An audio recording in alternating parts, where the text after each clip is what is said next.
So when I first started coaching TED speakers, I did this thing that's totally me. I'm really geeky when it comes to things like this. So I started keeping this spreadsheet of all the TED Talks that I watched, and I would rate them.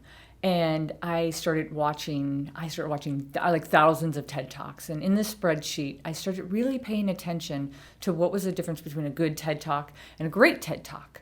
And my qualifier became anything that was 1 million or more views, that I would really pay special attention to what were the extra added details. And so I came up with this list called the TED Talk Essential Elements. And there are 10 elements. And when those elements are present, it's the difference between a good TED Talk and a great TED Talk. So the 7th TED Talk essential element is an emotional connection. You have to make an emotional connection with the audience. It's not only about having a good idea or supporting it well or all the other essential elements that you have to add into there, but you also have to make a connection with your audience.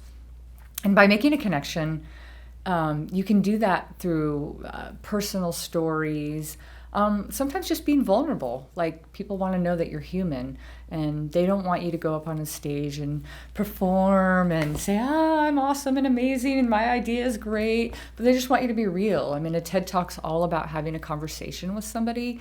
So we tend to connect with people when they're open and they're real. And so if you make people laugh, they'll connect with you. If you make people feel like they're going to cry, they'll connect with you. If you tell a personal story that no one else can talk about, they're going to connect with you. But you have to have that emotional connection if you want to have a great TED Talk.